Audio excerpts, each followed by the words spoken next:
Hello everyone and welcome to the podcast Digging Deeper by Stichting Boerengroep Wageningen. This podcast will dig deep into agriculture matters and practices. From the fields of the Netherlands to the far-reaching corners of the world, we explore a broad spectrum of agricultural topics to hopefully educate and inspire you, our listeners.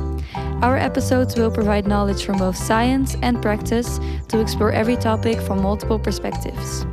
We are on a mission for a social, just, and sustainable food system that nourishes both people and the planet. We invite you to be a part of this mission. So, without further ado, let's start digging deeper together by diving into this episode. With a lot of enthusiasm, I would like to introduce you to our first ever guest, the remarkable Klarien Klingen. A fun fact is that she actually used to be the coordinator of Boerengroep, and now Klarien has transitioned after doing a bachelor and master at Wageningen University into the role of a community-supported farmer, cultivating 1 hectare of land called the Wilde Peen, together with her companion Maria. Klarien is a very passionate climate activist and the co-founder of Toekomstboeren, an organization and movement working to unite future farmers and fight for sustainable changes in agriculture. She is, in my opinion, very, very inspiring and has so much interesting insights of the current problems in our, let's say, capitalistic system. And therefore, I honestly feel like it's such a privilege to delve into Klarien's world and talk about our food system with her and what needs to change in agriculture to make it sustainable again. Welcome, Klarien. Thank you so much for being here. How are you doing today? Yeah, I'm good.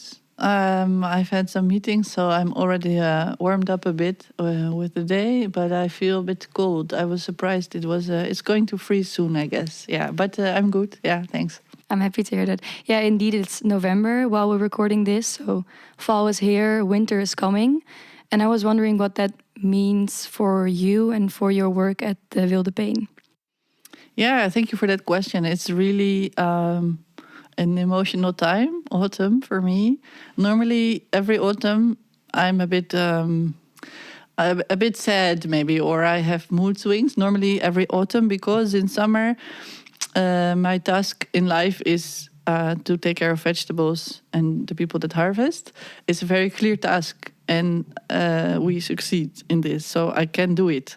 And then in autumn, there's more space in terms of I need to be less in the garden, so I have more time for other things. And then questions come up like in autumn and winter, I want to make impact. I want to change the world. I want to make progress. I want to really, do something about it. And that's, of course, always very... you have to be patient and you have to be happy with small successes. But I'm a very impatient person. So autumn is full of questions and full of mood swings. And so I try to regularly still go to the garden, even though I don't have to, because it's a self-harvest garden. So in winter, the only thing we really have to do is every week go there and check the vegetables and send 1 email. So our task is 1 email per week. And of course, we have a lot of stuff to do in terms of taking infrastructure out and cleaning up and maintenance work. But we can do it whenever we want. We are flexible. So if it rains, we don't go, So I go less and less to the garden, which means I have more computer time and meetings time. And yeah, it's really a shifting season for me. Yeah. So also time to, for example, be here in a podcast and talk. So if I would have contacted you in, let's say, July or August, would you even be able to come, or couldn't you even respond, for example? I wouldn't have opened the email. Yeah, indeed. Yeah, okay. This is for other people difficult to understand. You understand this because you know what it's like to be full-time occupied with taking care of the land. But of course, if you're an office person, you have no idea about this. So yeah. Yeah. So if I understand correctly, in fall and in winter, you're kind of fighting for your full-time profession in spring and summer. Yeah, it's nice. I never put it like that. But it's nice to frame it like that, I guess. I don't want to fight for in a way, yes. I'm part of a movement of peasants. I'm part of nature. I'm part of biodiversity, which I want to safe. So yeah, even for me, but of course it's not for me per se, but yeah, I'm part of it. So even for my profession, yeah. Thanks for that. You're welcome. I think your path of, because you studied here at Wageningen University, you did a bachelor and you did a master, but eventually you chose to learn how to become a farmer. And I personally think that's really inspiring. And I was wondering if you can tell us what led you to choose this path. Yeah, it's nowadays I think there are more, at least I know more people nowadays that choose a similar path or that know people who chose a similar path. But for me at that time in 2009, when I graduated from university, I didn't know anyone who did that. So for me at that time, when I decided I wanted to become a farmer, I didn't know anyone, and I had to really convince the people around me because, like, for example, even like I remember when it was a physical discovery that I wanted to be a farmer. After this discovery, I remembered that I was calling my dad and telling him, and he was like, "Oh, it's so unrealistic. Oh, you shouldn't. How can you make money? Like, really, this whole idea that it's wasted money when you are going to do a practical job after university." It was still very, for me now, it's very old-fashioned. But at that time, it was really a realistic situation that I really had to convince the people around me that it made sense, you know. But it was a very strong emotional. Insight that I had to be or wanted to become a farmer. Important to tell about this is also that I, after university, like in high school, I did the VWO, like the academic part of high school, because I could. You do it because you can. You don't question if you want to become an academic, because if you, like, even in language, we call it higher education. So that's what you do. And then when you have this high school paper of higher education, you go to university because you can. Nobody asked me, what do you want to create or make or produce? You just go to university because you have this high school paper that allows you to go there. And then after 6 years of university, I discovered that I wasn't going to make anything, only maybe a PowerPoint, only producing ideas, of which other people then were going to also produce ideas about. So I wasn't going to make or create or produce anything apart from ideas. This was really discovery. But the most important reason for me to become a farmer is that my studies were about power and power relations, and I discovered that inequality in the world is like businesses, companies, institutions in Europe, they have a great share in inequality in terms of access to food, access to land, everything. And I didn't like, as a European, because I studied more or less development studies, international land and water management is the name of the study. I was supposed to step into an airplane and tell other people what to do. And I couldn't. I didn't agree. But I only discovered this after 6 years of university. So it was a bit of a problem. And then I was working on an organic farm in Portugal, and then discovered that the practice of farming was what I wanted to do. And I discovered it because I was there together with, at that time, my boyfriend, which is now my husband. And in the free time, so it was a voluntary, it was a WOOF situation, so voluntary work on an organic farm. In the mornings we had to work, and in the afternoons we were free. And the discovery was because in the afternoons my husband was reading scientific articles in his free time, and I was continuing the farm work, which in that case was selecting some leaves of a peach tree, like very boring work that normally people would have considered boring, and I was doing it even though I didn't have to. This in combination with the notion that power relations, for me, where it was not enough to observe them and analyze them, even though I really respect social scientists who do, for me it wasn't enough. I wanted to become part of it and try to change the world by practice. Okay, so by your own practices, fight the injustice that you felt when you finished your studies and saw in what kind of sector you were going to work in. Okay, that's very inspiring, because today we want to talk about the injustice in our food system. So I have a fragment that I would like to listen to together, and then we can start talking about that. It is a scientific fact that our planet suffers from our current food system. The food sector emits about 30% of the world's greenhouse gases, And expanding cropland and tree plantation drive 5.5 million hectares per year of loss in forests, mainly in the tropics. In addition, poor farming practices degrade soils, pollute and deplete water supplies, and lower biodiversity. Yes, can you maybe elaborate more how agriculture influences climate change and the other way around, how climate change influences agriculture in, for example, your own practice? Yeah, it's for me, it's crystal clear that carbon should be in the soil and not burned. And when we plow and put fertilizer, we burn it. It doesn't stay, or if it was there, it doesn't stay, and it cannot build up because we keep burning it. So that's my worldview. And we burn the carbon in the soil everywhere all the time by our plantation farming. By our, I mean the plantation farming that industry is selling us cheap food on the cost of the planet and biodiversity and rural people. So this is how I see it. I don't have the numbers. And the other way around, I feel that one of the main problems now of agriculture and the climate crisis is the notion of industrialization and the worldview that is unfortunately quite popular in the Netherlands of the intensification of agriculture, that it should be, that agriculture should be separated from nature. So I'm very strong believer in the sharing view in opposite of the sparing view. Yeah, in sparing view, eco-modernist people, they believe that if we produce more kilos per hectare in one place, automatically the rest of the world will be available for nature, which of course is completely bullshit because it doesn't happen, it didn't happen, it will not happen. There will not be automatically left more land for nature. And also, if we would think like this, that there is nature in one place and in the other place we can put as much poison as we want and pollute as much as we want, it's a really ridiculous, very short-sighted view.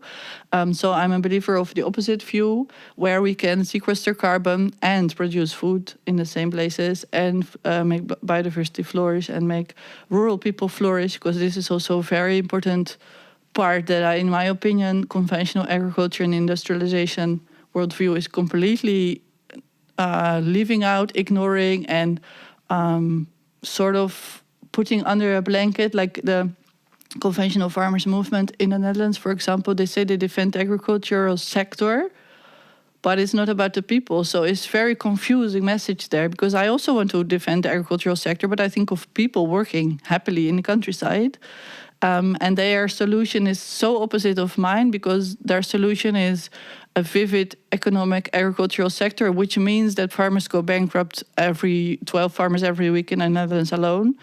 So everybody's moving out of the countryside. Nobody can live there anymore, let alone work happily in the countryside, because of their solution, which they see as a vivid economic agricultural sector. But for me, it's about people working there. So let's not forget the people when we talk about biodiversity and climate crisis.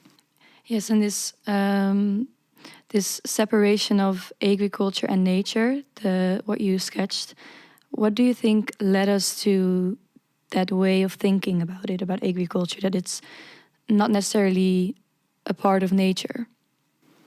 Yeah, there are many theories about it, I guess. I think it has to do with fear, because nature can be chaotic and we have this stupid primitive instinct or reflex, I guess, that we want to control.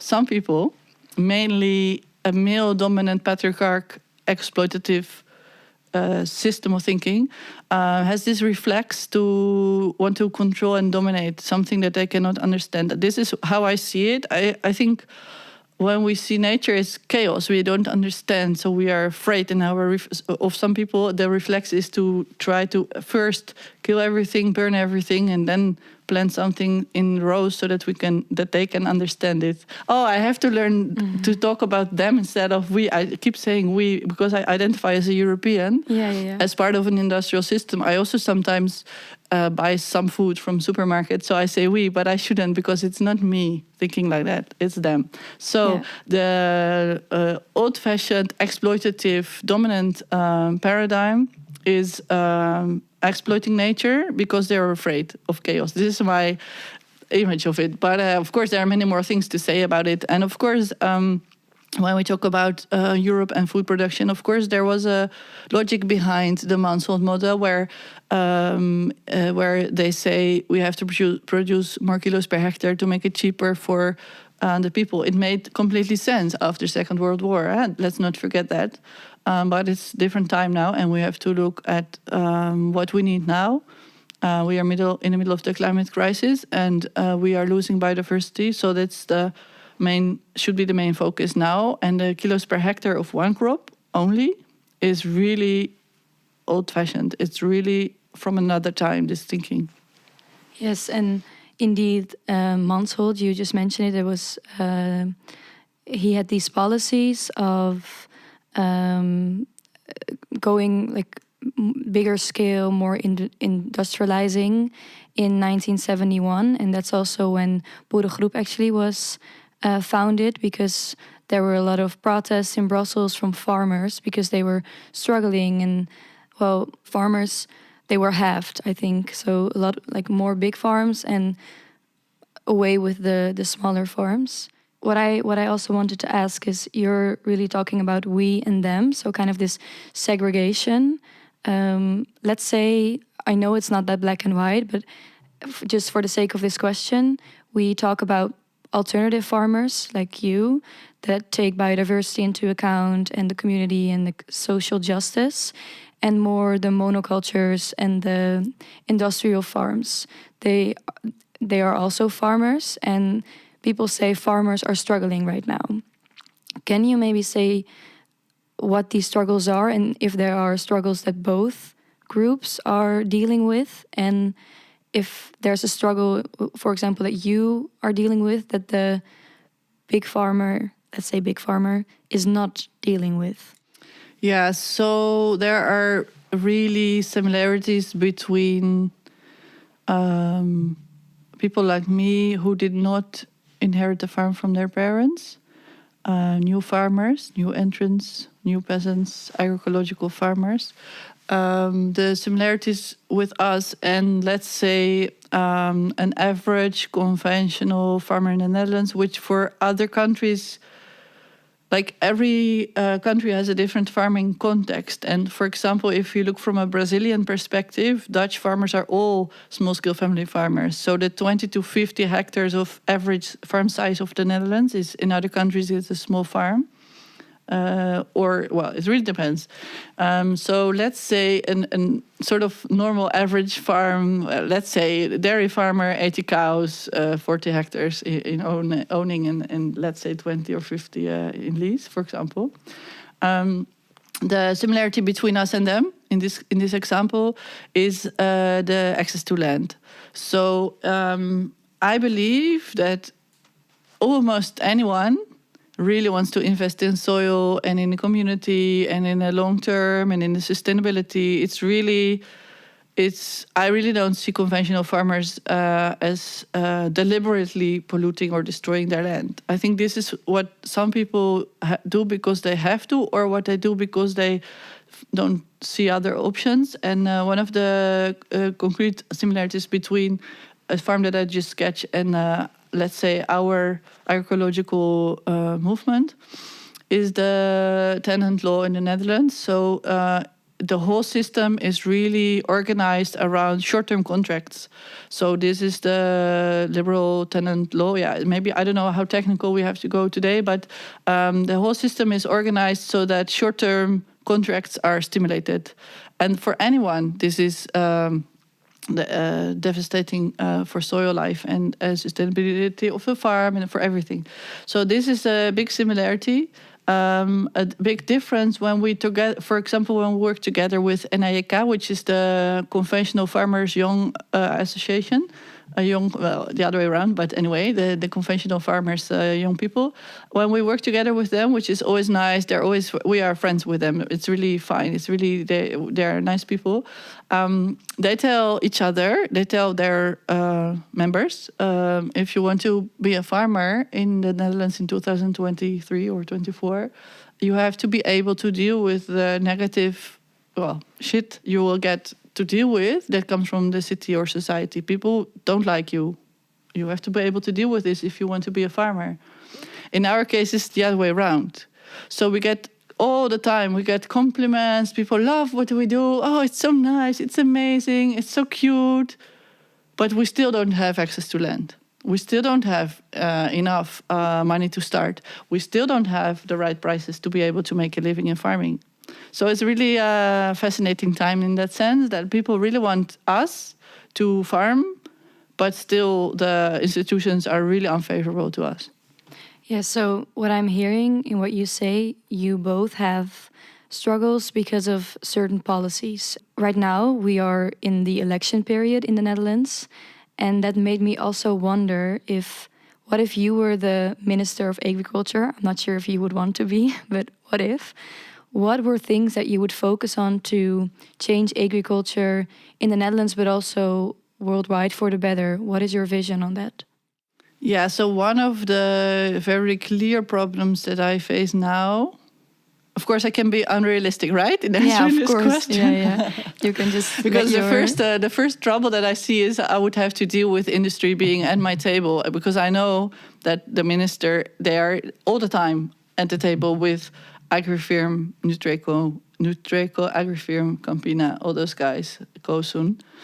So this is one thing, obstacle that I immediately see. But let's say they weren't there. Yeah, let's say I can dream of changing the policies in a way. You can do whatever you want. Yeah, okay. So the biggest issue is the polluter who pays. Like in high school, we learned the polluter should pay, right? But this is really untrue. It's the other way around. The polluter is getting paid.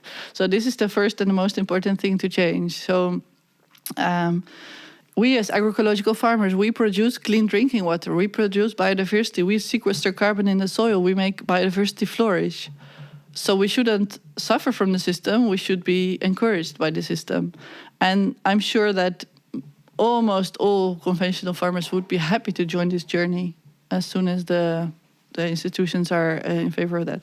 So yeah, for example, one of the things, let's say, because you opened your question to also international level, one of the sensitive topics that I'm chewing on these days is the CAP money. Common agricultural policy money, for me, it's really, really dirty money. It's a really perverse system. It's really devastating almost everything. So, for example, the fact that we are supporting European farmers to produce cheap food, even though it made sense after the Second World War, is ruining other people's markets. It's so extreme. I wanted to use bad words here, but it's so extremely unfair. For, let's say, people trying to make a living in other continents. So that's one thing that I think is really, really wrong with this money. And then, of course, if we all agree as society that agricultural poisonous chemicals are not so good for the bees and biodiversity in our future, if we all agree that carbon shouldn't be burned from the soil but sequestered, if we all agree that we might need some clean drinking water in the future, then it's really weird that 45% of European tax money goes to conventional agriculture. It's really, really weird and really stupid. And we, as agroecological movement, we don't need this money. We don't want it. We don't need it, because we can make alliances with our customers so that we can be self-sustaining farms financially. We don't need the subsidies, but the conventional agricultural polluting system gets it, which I think is really, really wrong.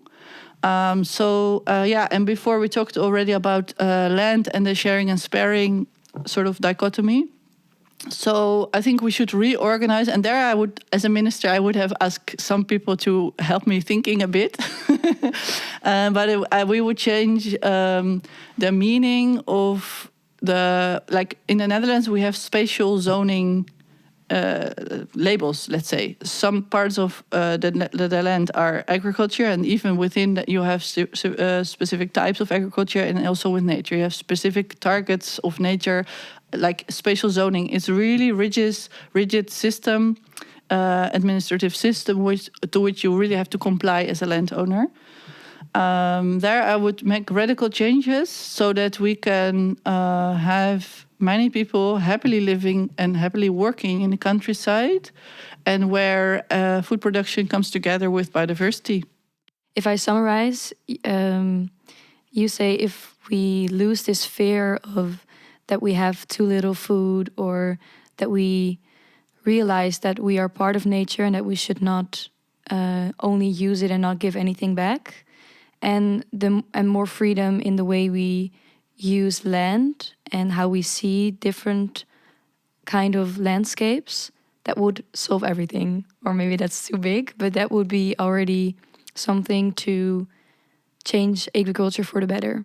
So the worldview, I think you mentioned that we are part of nature instead of seeing it as a resource. I think this is very important, and it comes together if we can convince, let's say, the members of nature organizations or NGOs, like, I don't know, Natuurmonumenten, Milieudefensie, if we can convince their members that yes, we have to conserve biodiversity, yes, we have to make sure that the species are which are now on the red list and are dying should be conserved, but also we can harvest food from nature, for example.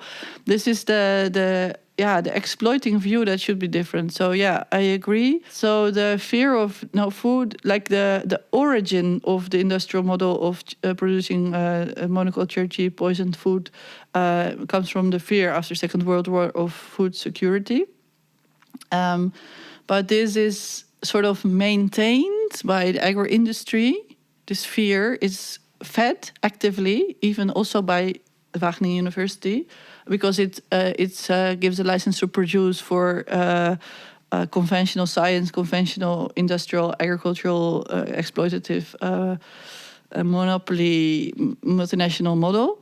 But it's unrealistic in the sense that we are the Netherlands is exporting cheap food to make money on it. So the whole notion of food security is completely doesn't have to do with reality. Reality is that the Netherlands is exporting food. 80% of the food that is produced in the Netherlands is exported, even though, of course, a lot is already also grabbed from the nutrients and the primary products, like soy, grabbed from other people's lands. But the export model has a complete different narrative, which is the Netherlands wants to make money on trade. That's a reason I can follow, I can understand, I can disagree, but it makes sense to say we as Netherlands institution, we want to make money on trade and food, or we want to produce food to feed people. It's a completely different narrative, but it's mixed, and it is mixed deliberately to keep the people keep voting this liberal market thinking. But it's about the export, which is supposed to bring money in, which we can also debate. But okay, and it's the food security argument is I think it's fake, actually.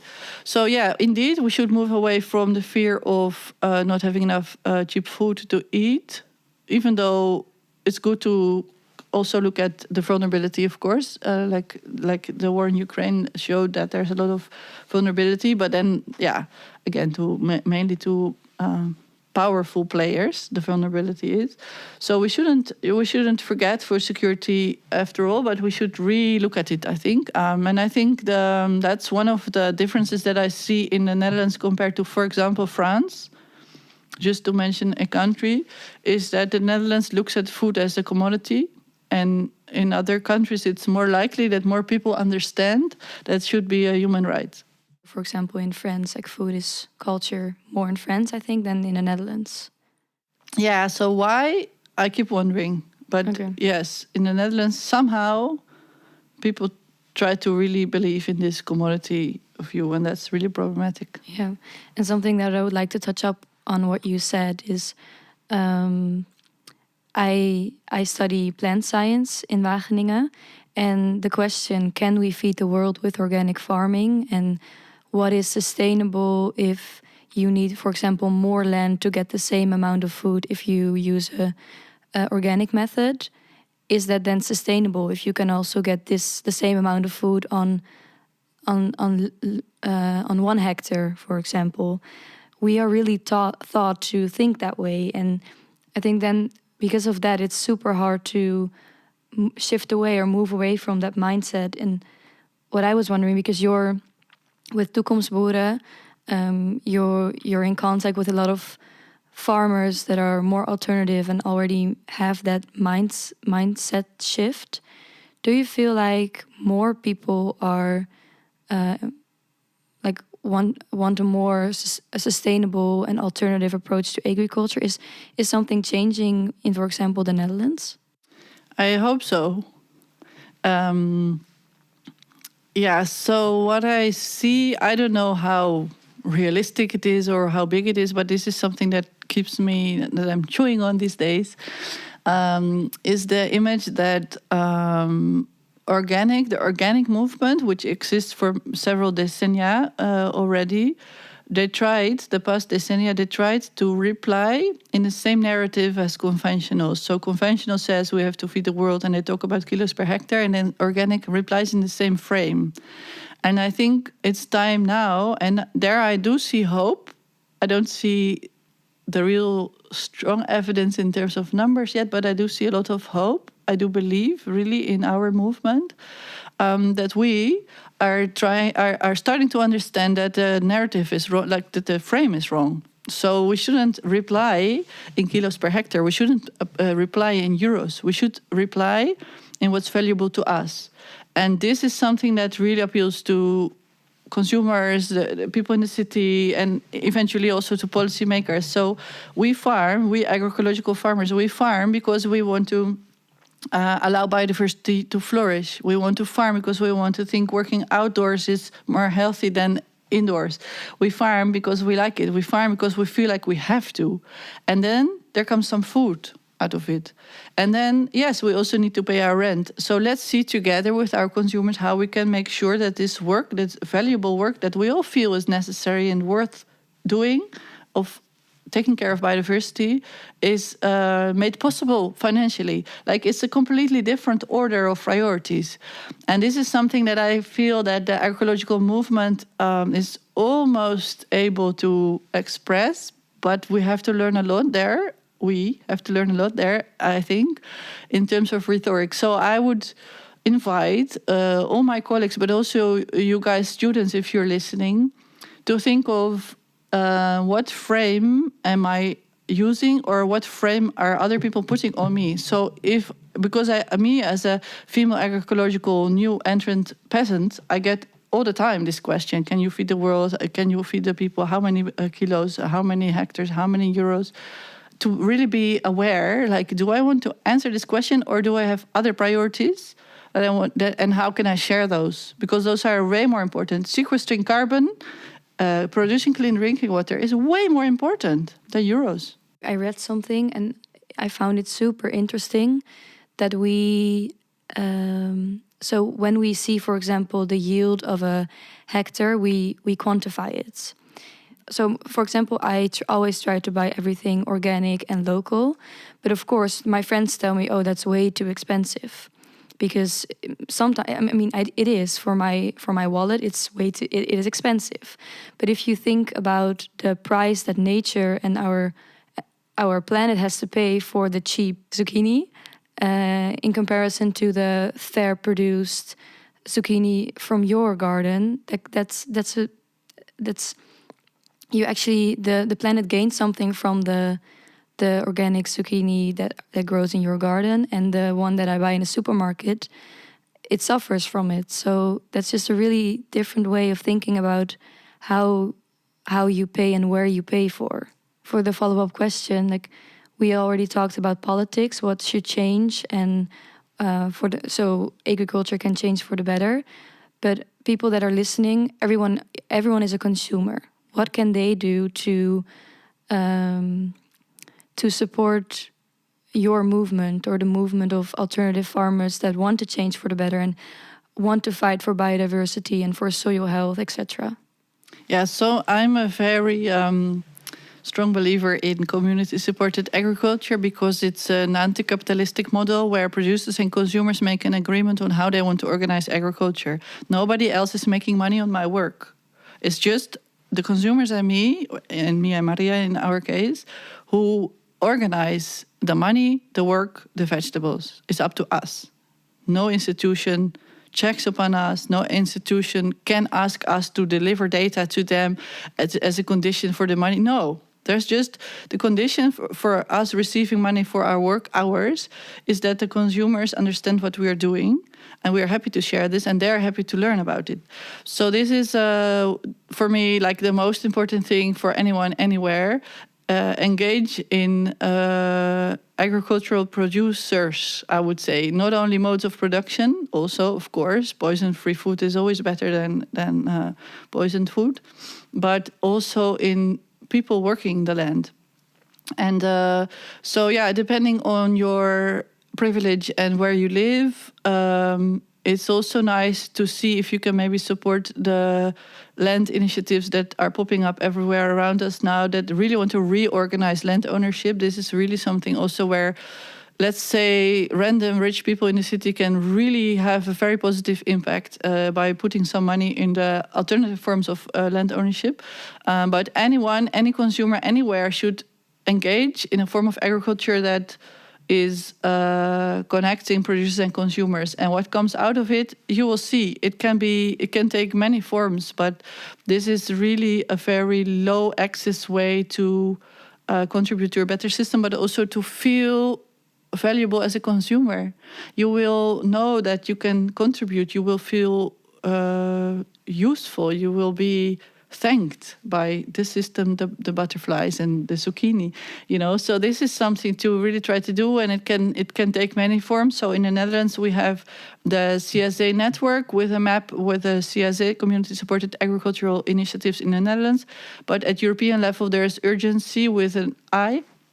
Net, which is connecting all the CSA kind of initiatives, and in many other countries, CSA, it is a group of producers and a group of consumers working together. Like in the Netherlands, we call this food cooperative, voedselcoöperatie, where there's a collective way of organizing the food, which is nice. So those are the most important things. Apart from voting with your wallet, it is also connecting to the rural land workers, because as soon as you connect to the rural land workers and get a glimpse of their reality, many things become possible, because we as rural land workers, we really need people around us to try and understand our struggles and help us in any kind of way. It can be, I don't know, one of our harvesters, for example, he really likes Excel and statistics, and he helped us really a lot with organizing our solidarity payment system. So we have a system where richer people pay more and poorer people pay less. And he's good with numbers, so he helped us a great deal with this, organizing the work behind it as a volunteer, as a member of our CSA. This is to show, to give an example that how you can contribute to a more just food system. It can be your skills, your quality, your history, your whatever you can bring. It's diverse stuff that people can bring in. So farmers should invite consumer-ish people to contribute to improving their farm, and consumers should try to understand a little bit of the reality of peasants and of what biodiversity is asking us to do. And the contribution can take many shapes. Yeah, and the solidarity payment that you just talked about, that's also something that we will divide a whole episode on, because I think it's really interesting, like true pricing and fair pricing, etc. So we have to, I think consumers have to realize where their food is coming from in the first place, then see with their own eyes where it is coming from and who is producing it for them. And get the connection again to food, because nowadays we are on our couch and we grab our phone and we can order whatever we want, and it can be there within 15 minutes. we have no connection anymore to what we make for dinner. And what will you say to the people that are maybe even on their couch right now and have just ordered something? Of course, no shame. There's no shame in that at all. But what will you say to them for like, yeah, what will you ask them to think about? The people behind the work. Okay. So try to imagine the people behind the work. Who is making it? Full stop. Mic drop. Yeah. Yeah. And I think that that's not only for food, but also for the clothes we wear and for basically everything around us. I can imagine that it's sometimes also a little bit depressing if you know so much and you see what is going on and you're a farmer, your hands are literally in the soil that is getting more dry, etc. How do you cope with that? With climate crisis or with that people aren't moving in the way that... I think both, because indeed climate crisis, but also I can imagine it's really frustrating to see people, to see that people don't do what you think is right. Setting up the CSA that Maria and me run now in Ede, now we are in our 5th year.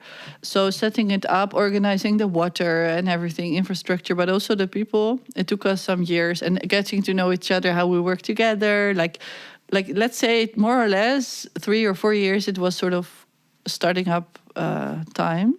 Even though before we both already worked in agriculture for many years, so it's not like it's this type of farm in this situation with her and me and these 150 members that is existing now for 5 years. So after 5 years, I felt okay. Now it's more or less settled. We know what we're doing and why. And then the question came up, like, okay, but what about the rest of the world? What about the power relation that it was about in the first place? What about all the other people that don't understand it or that aren't harvesters from us, you know? So the question is, how can our 1 hectare and 150 people be of meaning for the bigger picture? So yeah, I struggle a bit with that question. And then most of the times when I tell this dilemma or the people tell me, no, but it will trickle down, it will inspire people, people will see what happens and it goes slow, a butterfly effect. So partly maybe this is true, but still it's a question for me, like how can we as CSA movement, as agroecological movement, as toekomstboeren, how can we show the meaning of our work while still keep working, because in summer literally we don't have time, you know. So it's really I think it's an important challenge to keep in mind what the meaning is of our work. And this is also something that we really work on within Toekomstboeren, to all the 300 members that are agroecological practitioners, farmers, that they know that they are part of a bigger movement and what it means for the rest of the world. And it's not their individual hectares that matter, it's about the bigger picture. So this is our work as Toekomstboeren movement. I feel that I missed part of your question. Climate crisis. How do we deal with it? Yeah, so it's also interesting to notice that as a peasant, you cannot park the topic. So if you have another job, if you have an office job, you read statistics about the climate crisis, you see, things are going wrong, and it will affect your emotions, but you can still put it aside somehow at some point, just to survive, like coping mechanism. It's perfectly normal, it's okay. But if you are in a very dry soil working, you cannot park the topic because you're in the middle of it. And this is something I realized mainly this year. And also I realized that for me, for Maria and me, like 15 years we have been practicing farming without irrigation. Like horticulture in the Netherlands, in the field, doesn't need water normally. But it's not true anymore. So it took us some years to realize, okay, we really have to invest in water, which is in other countries, you know that if you want to do horticulture, you will need irrigation infrastructure. And we were sort of lacking behind with this insight, because if you, it felt for us that if we spent thousands of euros on irrigation infrastructure, it felt as if we had to acknowledge the climate crisis, which was a painful thing to do. So it directly impacts you and all the farmers, but the farmers that you that you unite with Toekomstboeren. Is there maybe a message that you would like to share here for our listeners, from you, but also from your colleagues at Toekomstboeren? Like a take-home message for the people that are on the couch or people that are hearing you right now and thinking, oh, I really want to see what you're doing at the Wilde Peen, or I want to see other initiatives that are close nearby. Like, what would you say to people to activate them towards a more sustainable approach? Yeah, so very practical. If you're a student or if you are a person with a job, I recommend anyone, if you are physically able, to spend some time as a voluntary worker on actually any farm. Working outdoors in an agricultural situation will give you many relevant insights and questions and experience. This is one thing. And to anyone I can recommend, go outdoors. Even if it's only several hours, would be better if you do it every week, several hours. But let's say even several hours working outdoors on a farm, it will bring you something. This is one thing. I would be a happier person if I would see more people that weren't afraid to follow their intuition. So what I notice, and what I also very well understand because I've been there too,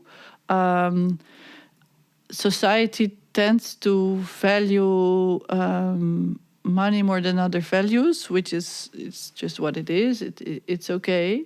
And it's completely natural that you want to, as a student, that you want to have a safe job to pay back your loans and everything. And there's also this fire that you have inside. Don't ignore it, even though you're afraid. Like, it's freaky to follow it and to take it serious and to make it maybe become bigger, you know?